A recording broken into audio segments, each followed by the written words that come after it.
Alright, guys, I am not going to do a review of SummerSlam because Survivor Series. As you can see, I am exhausted.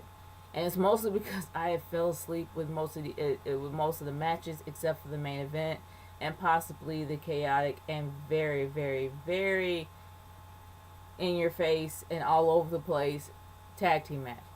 But other than that, guys, I will actually do a review on this, but more than likely it's going to be sometime after Thanksgiving. But I have decided to make this video about NXT Takeover Toronto, and give you my thoughts on the main event. Now, when it comes to NXT Toronto, the one thing about NXT that I love is that it is so simple that anybody can figure out what's going on. It is that easy. And it's not that complicated, and I love every bit of that. The opener was by far glorious, if I have to say that word multiple times, because it was. Bobby Roode's entrance was fitting of Bobby Roode. The fact you actually had a choir come out there singing "Glorious," I think was amazing. And even though it was singing to the track, I didn't really mind it that much, but it made Bobby Roode sing larger than life. Good grief, Ty Dillinger got like the biggest pop of the night. He was out there like 10, 10, 10, 10, 10. And everybody, even at Survivor Series tonight, was shouting 10, 10, 10, which makes me wonder if the referees were literally pulling their hair out, because every time they did the count outside the ring, the people always shout 10, and he always had to do 1, 10, 2, 10, 3. That had to be annoying. But other than that, the match actually was fairly decent. But even though it was kind of like at a medium pace, it did tell a great story in the ring. I enjoyed it. I thought it was great. And honestly, guys, I got no beef with it. So, I mean, but it did, even though I would actually prefer Ty Dillinger to be the winner here, but I can't really say it's because of his hometown, because honestly, Bobby Roode happens to be Canadian too. So in this case, it's like, who's the better Canadian? I guess. Maybe. I don't know. I'm not Canadian. But other than that, as much as I want to see Ty Dillinger win, I'm okay with Bobby Roode winning, because maybe they're going to prolong the feud and maybe they're going to extend it out. They made each other look great. Bobby Roode made Ty Dillinger look good, and Ty Dillinger made Bobby Roode look good. That is how a match is supposed to be. You're not supposed to have one guy being dominant over the other. You're supposed to actually balance each other out, and that's what they did. They told an amazing story in the ring, and I enjoyed that wholeheartedly. Now, the match that was really confusing to me was the Dusty Rhodes Classic match. When we actually had the finalists for the Dusty Rhodes Classic. Oh gosh, I think it was like the Authors of Pain versus, oh boy, TW81, TK81. I could be wrong of what the numbers are, but it was those two wrestlers from Australia that I think actually did a fairly good job. They had amazing spots all night. But here's the biggest kicker for me that made no sense, and that was Paul Ellering being hoisted in the Shark Tank about maybe 15, 20 feet above the ring, which doesn't really, well, it probably maybe get close to maybe 10 feet, 10, 15 feet, probably a little bit more than that above the ring. It made no sense to me. Not at all. Why couldn't you just tell him that he's banned from ringside? Why you gotta go back to the 80s? It didn't make any sense then. It don't make any sense now. But my personal opinion of Paul Ellering is that his character has been a waste of space for the past 30 years, and he's still a waste of space now. His character, not him. But because during the days of the Road Warriors, I remember as a kid, I'm like, gosh, when is this guy going to shut up and just have the Road Warriors talk? That is how insignificant I thought this guy was. And he was. Because even when Paul Ellering left, the Road Warriors gimmick was far surpassed the manager, to where they didn't really need a manager, and they were able to go on their own, including forming the Legion of Doom. And in my opinion, whether or not they stayed the Road Warriors, became Legion of Doom, they could have done it with or without Paul Ellering. He was not a significant force. Shoot, I remember the days when Sonny was there, and honestly, Sonny kind of made it a little bit more interesting than Paul Ellering ever did. And honestly, to prove this fact, Paul Ellering actually did drop a chain in the match, and it did nothing to change the overall outcome of the match. They still won clean. Whether you like it or not, whether you say it or not, even if they had a chain, the chain got tossed in the crowd. I pray that kid or that guy, whoever got hit by it, is okay. But in the very end of it all, Paul Ellering, he had no changing outcome in this at all. He was not the force or the catalyst that of change in this match at all. They actually did win clean. They won without him. He didn't need to be there. Just like how it was with the Road Warriors. And that's a shame. I guess he's trying to make something of himself, but he can't go back to how he was. Because honestly, people still think of him as insignificant. At least I do. But anyway, the match was pretty decent. It was actually fairly good, and it's cringeworthy at times, but it actually was fairly good. I have no problem with this match. It was great. But the match of the night, in my humble opinion, definitely was the tag team match with the Arrival, or the Revival, or who I call Dashing Dawson, versus DIY, which happens to be, of course, Johnny Gargano and Tommaso Ciampa. Honestly, I'm a huge fan of Tommaso Ciampa. I will always be a fan of his because of the fact that this guy, I love the seriousness of him. I love the endurance. I love the strength and the power and the stamina behind every single move he does. Mostly, he has so much power and aggression in his in-ring performance that it literally balances out Johnny Gargano's, not only his personality as well as his personal style. Because with Johnny Wrestling's personality and his likability as well as his charisma tagged in with his fighting style, and also with Tommaso Ciampa's more aggressive style, they are able to blend together, and they have so much great chemistry in the ring. It showed a lot with them versus the Revival or Dashing Dawson. Other than that, Dashing Dawson, you can't really take anything away from them. These guys were great. They were absolutely amazing as heels. I can see that they're like straight up old school brawlers, in your face, break your face type of guy with no flips. I get that. I do.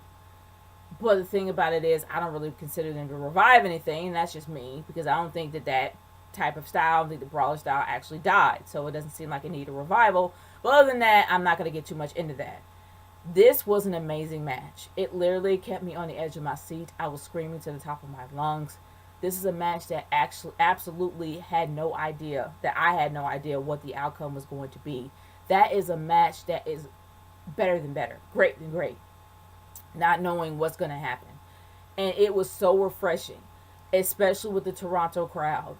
The Toronto crowd themselves were amazing. They were so into this match, so emotionally invested into it, that you just heard the loud roar, like the loud roar of happiness when they saw that DIY are now the new tag team champs.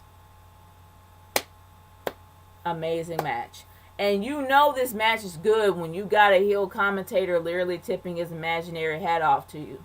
Because usually heel commentators will break you apart even if you do a good job. But with these guys, they literally had shut the mouth. Well, yeah, they pretty much have sealed the mouth of Corey Graves. And I think they did a great... oh my gosh, that was an amazing match. Match of the night. I don't think anything topped it. Not even the main event.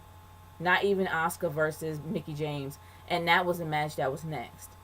Now, here's my overall theory with both the main event as well as with Asuka versus Mickie James.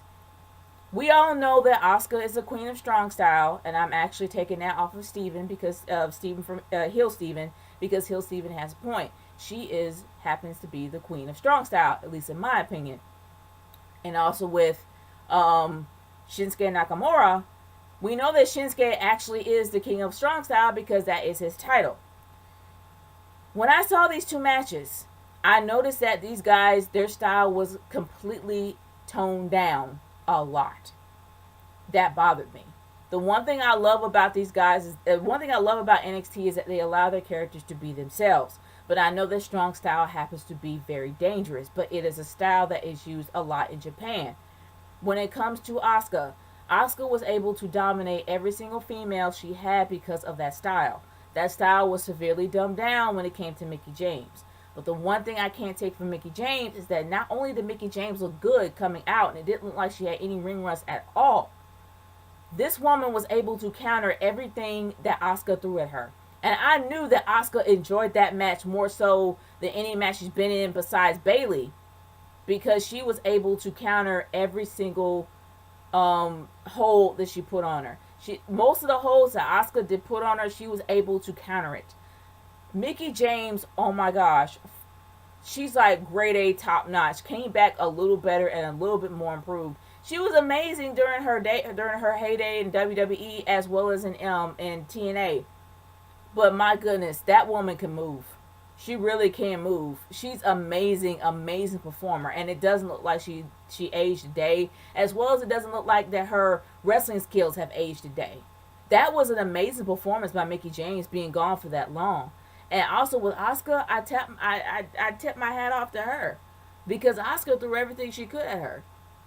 And unfortunately, since her strong style was literally, kind of toned down, she had to pretty much work on the same level as Mickie James, which I don't think was fair. Because Mickie James was able to beat Beth Phoenix. And Beth Phoenix, when she actually was there, she was a dominant female because we haven't really seen a dominant female since Chyna. So Mickie James was literally a glamazon. She was very tough to beat, and it was her strength and her strength alone that made her a challenge for the women's division. So with Mickie James, after the 10th time, probably a little less than that. No, somebody's going to tell me in the comments, but leave it there, whatever. Mickie James was able to beat her out of her sheer strength, and Beth Phoenix didn't have to dumb herself down at all for her. She actually was pure Beth Phoenix, 100% pure Beth Phoenix, and she was able to beat her to take the title off of her. That is what makes it a triumph. I know that wrestling these days love their David versus Goliath story, and in this case, the Goliath happens to be Beth Phoenix at the time, and she was David. In this case, you had Asuka that was the Goliath, and then you had Mickie James as David. But in this case, Goliath was brought down the same level of David. I mean, he was shrunk down to the same size as David. That's not going to work. That's not going to have the same impact. But other than that, the match wasn't horrible or anything. I just wish that Asuka was a little bit more aggressive, and I wish I didn't really dumb her down. Now, the overall outcome, the fact that Asuka actually retained the title, I'm fine with that because it's actually rumored that she is possibly moving to the main roster, so I kind of understand why they didn't give her the belt. And more than likely, she will probably be on Raw because she has far too much conflict on SmackDown. Number one, we all know about her and John Cena, and the fact that, Nikki Bella happens to be on SmackDown and happens to be the top chick there, and then you have her ex-fiance that actually is on SmackDown. So that is way too much conflict for her to deal with. She could possibly be choosing Raw for that reason. Or maybe she's like, okay, I've outgrown this, or we moved on, whatever, and she might stay at SmackDown. At least I hope she does. But other than that, things may change. But the match itself was not that horrible. It actually was fairly good and fairly solid. Now let's move on to the main event. It bothered me a lot that Shinsuke Nakamura happened to dumb down his strong style because of what happened to Samoa Joe's jaw. I understand Samoa Joe's jaw got broke, but Samoa Joe happens to be the guy is a fairly dominant dude. Like, he's not going to sit there and allow himself to get beaten up. No, by any means, no. I mean, he can handle the strong style because his style is just as strong. So why dumb Shinsuke down? Why not allow him to actually do his strong style 100%? Sure, yes, he dislocated his jaw from the last NXT Takeover pay-per-view. I think it was Brooklyn. But, he pretty much dislocated his jaw. I understand that. But Samoa Joe can hit far harder to where he can literally put a hole in somebody's head by punching him. He's a pretty strong dude. So I don't really know why they did that. It doesn't make any sense to me. But for Shinsuke's entrance, they made him look larger than life with the whole violinist and everything. And the violinist is supposed to be breathing their life, and the music's breathing life into Shinsuke, and then he was able to do his yow and his back lean. And I think that was actually pretty cool. I thought that was an amazing entrance. I thought it was cool. I enjoyed it. But the match itself was not horrible. It just felt one-sided. Because it felt like this Shinsuke had to dumb down his fighting style for Samoa Joe for injury purposes. And that bugged me. It really did. But now Samoa Joe happens to be champion. Lord knows what's going to happen from there. I'm hoping they do not take Shinsuke to the main roster because his style is going to be watered down so badly that it's just going to really irritate me. And I hope that's not the case. But now that I got all that out the way, my overall thoughts of NXT TakeOver is this.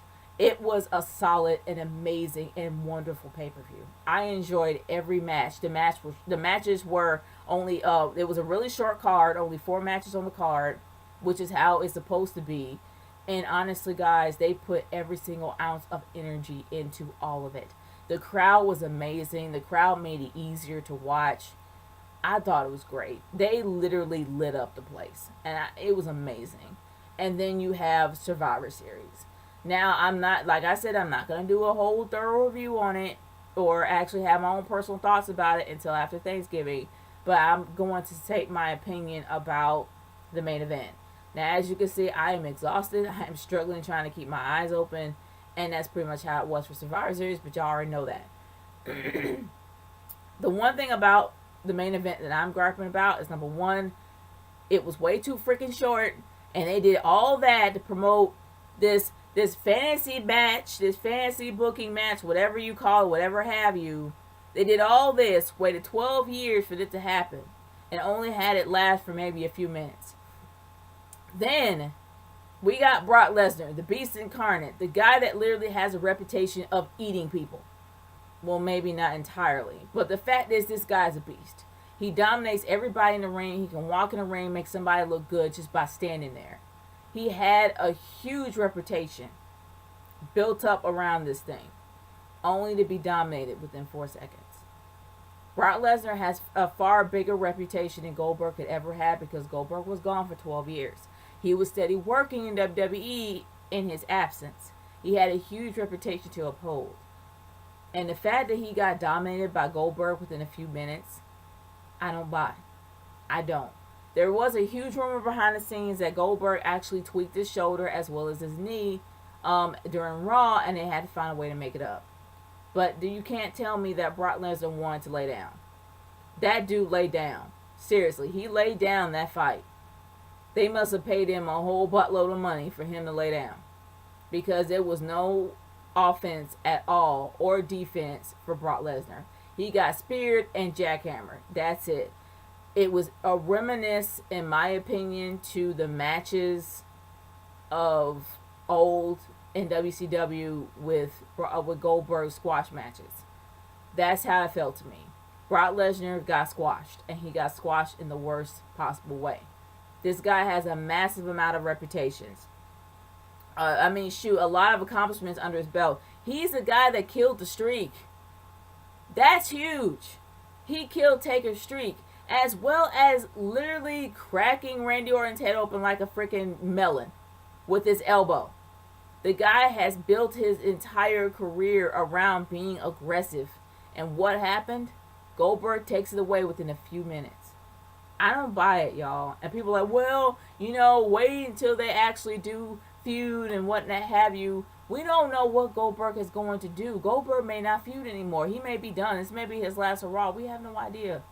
But the fact is that Brock is going to always have that tarnish on his record. The fact that he got taken down within a few minutes to Goldberg. That's not anything that I would say, oh, that's an accomplishment. No, it's not. That's an embarrassment. And I can't believe that they actually allowed this to happen. But other than that, guys, I know that my rant was a bit subdued. It's because I am exhausted and I can barely keep my eyes open. And it's literally, that Survivor Series was way too long. And it took way too long to get to what you wanted to see. But other than that, guys, those are my overall thoughts from the main event of Survivor Series as well as NXT Takeover. Leave your thoughts in the comment section below. I am tired, and as you can see, I cannot keep my eyes open, so I'm going to bed. But other than that, guys, you're going to probably hear a review from me maybe sometime after Thanksgiving. Peace out.